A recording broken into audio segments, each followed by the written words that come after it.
Hi, I'm John Green. This is Crash Course U.S. History, and now that we have a Constitution, it's actually United States history. Today we're going to look at the birth of America's pastime. Nope, Stan, not baseball, not football, not eating, I mean politics, which in America has been adversarial since its very beginnings, despite what the founders wanted.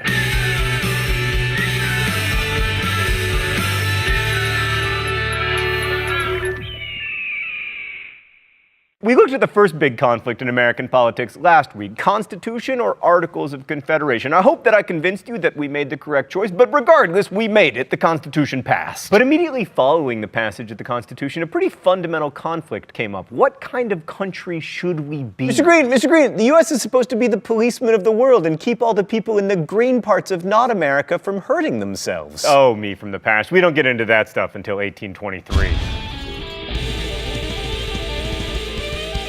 So one vision of America was put forward by Alexander Hamilton, who'd served in the war as Washington's top aide and would go on to be his first Secretary of the Treasury and probably would have been president himself had he not been born in the British West Indies. Hamilton had a strong personality and, as you can see, the beautiful wavy hair of a Caribbean god, and he had very definite ideas about what he wanted the future of America to look like. First, Hamilton wanted the country to be mercantile, which means that he believed that we should be deeply involved in world trade. Second, he wanted the U.S. to be a manufacturing powerhouse. We wouldn't just buy and sell stuff, we would make it too. He even invested in a plan to make Paterson, New Jersey a manufacturing hub, which of course ultimately failed because New Jersey. But to make a manufacturing giant, he needed a strong government that could build infrastructure and protect patents, but you already knew that he was in favor of a strong government because of course he wrote so many of the Federalist Papers. Hamilton also envisioned an America that was governed primarily by the elite. His party, which came to be known as the Federalist Party, would be the one of the rich, the able, and the well-born. I mean, just think, if the Federalist Party had survived, we might have had a bunch of, Bushes and Kennedys as president. Hamilton also wanted America to be firmly affiliated with Great Britain, which isn't surprising given his passion for elitism and trade. But there was an opposing view of what America should look like, and it's most associated with Thomas Jefferson. Let's go to the thought bubble. Jefferson wanted an America that was predominantly agrarian, with most people being small-scale, subsistence-level farmers. Maybe they would produce a little surplus for local markets, but certainly not for international consumers. There would be no international trade. And he didn't want manufacturing either. This small-scale local economy could best be served by a small-scale local government. It's not a surprise to find that Jefferson's sympathies lay with the anti-federalists, even though he benefited from the new Constitution a little bit since, he eventually got to be president and everything. Unlike the elitist Hamilton, Jefferson was an avowed Democrat, which meant that he distrusted concentrated power and privilege and believed that the masses could basically govern themselves. To him, government and concentrated economic power were greater threats to liberty than a tyrannical majority. Jefferson was a big fan of the French, and not only because he spent a fair amount of time in Paris as our ambassador there, he also liked the French because they fought with us in the War of Independence against the British, and because after 1789 he liked the way the French treated their aristocrats, that is, brutally. In general, Jefferson and his partisans, who called themselves Republicans, although some current textbooks call them Democratic Republicans just to make things incredibly confusing, preferred France just as the Hamiltonians preferred Britain. And this was a bit of a problem because France and England were pretty much constantly at war between 1740 and 1815. Thanks, Thought Bubble. So linked to these imagined Americas were the questions of how democratic we should be and how much free speech we should have. Jefferson and the Republicans wanted more democracy and more free speech. Well, sort of. I mean, during Washington's presidency, Democratic-Republican societies sprang up, the first opposition political parties, and in 1794, the Democratic-Republican Society of Pennsylvania published an address which made the point that, quote, freedom of thought and a free communication of opinions by speech or through the medium of the press are the safeguards of our liberties. The Federalists, on the other hand, saw too much free speech and democracy as a threat. And from this, it sounds like the Republicans were better Democrats, but it's a lot more complicated than that. I mean, for one thing, many Republicans, including Thomas Jefferson, were slaveholders, and slavery is kind of the opposite of democracy. And for another, many were supporters of the French Revolution, and supporting the French Revolution after 1793 is pretty problematic. Because as you'll remember from Crash Course World History, Robespierre was guillotining everyone up until the point where he himself was guillotined. Okay, so in the first real American presidential election, there weren't any political parties. There wasn't even a campaign. The election was uncontested and George Washington won. He didn't even have to run for office. He stood for it. Washington's presidency is important for a number of precedents that he set, including the notion that a president should only serve 2 terms and the idea that even if he was a general, the president should wear civilian clothing.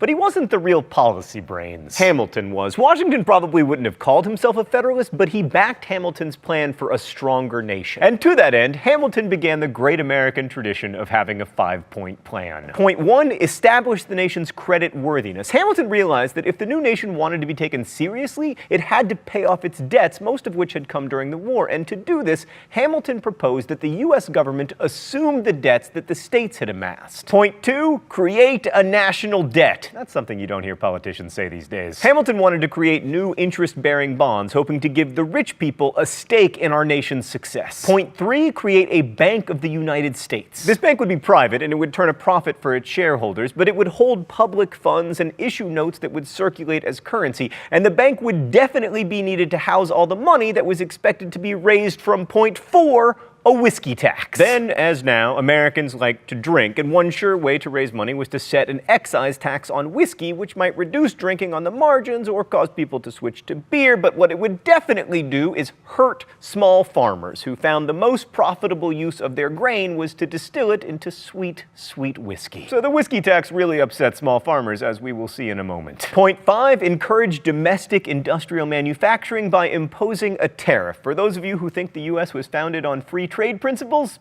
think again. Now, you'll remember that the Republicans wanted an agrarian republic with freer trade, so they disliked pretty much all of Hamilton's plan. They also argued that none of this was in the Constitution, and they were right. This position of expecting government to be limited by the text of the Constitution came to be known as strict construction. But the Republicans lacked a 5-point plan of their own, so their only hope of success was to shave Hamilton's 5-point plan down to 4 points, which is what they did. In 1790, Republicans, many of whom were Southerners like Jefferson, struck a bargain. They agreed to points 1 through 4 of Hamilton's plan in exchange for a permanent capital on the Potomac in the South, as opposed to the first 2 temporary capitals of the U.S. in New York and Philadelphia. So the Hamiltonian economy won out for a while. Probably the most immediately controversial aspect of Hamilton's plan was the whiskey tax, and not just because people loved to drink, but also because farmers loved to turn their rye into whiskey into profits. In 1794, Western Pennsylvania farmers even took up arms to protest the tax, and that clearly could not stand. Washington actually led, at least for part of the way, a force of 13,000 men to put down this whiskey rebellion, becoming the only sitting president to lead troops in the field, and America continued to tax booze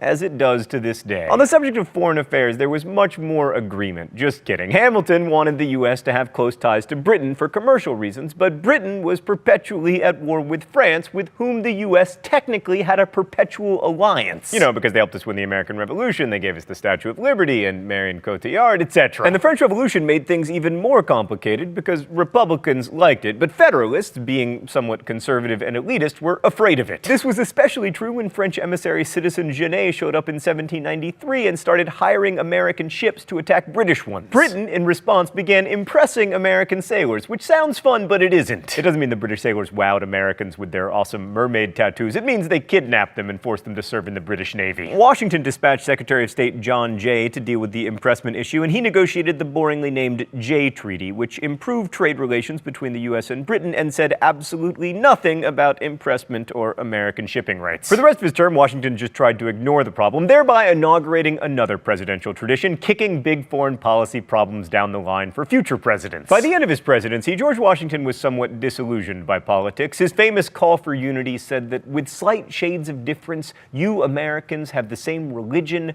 manners, habits, and political principles. Washington warned against the baneful effects of the spirit of party generally, saying that it agitates the community with ill-founded jealousies and false alarms, kindles the animosity of one part against another, foments occasionally riot and insurrection. It opens the door to foreign influence and corruption. Still, by the time the diminutive John Adams took over as the second president, Americans had already divided themselves into 2 groups: elitist Federalists and Republicans, who stood for freedom and equality and... oh, it's time for the mystery document? The rules here are simple.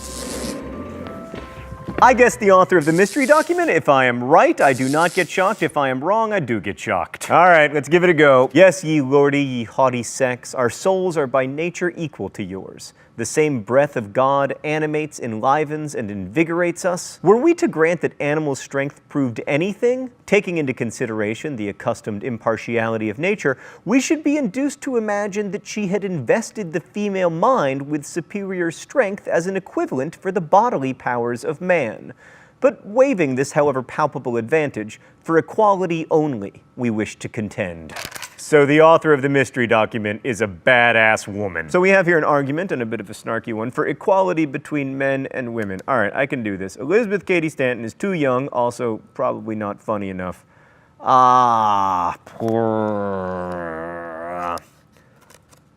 Stan, my official guess is Sarah Grimke. Dang it!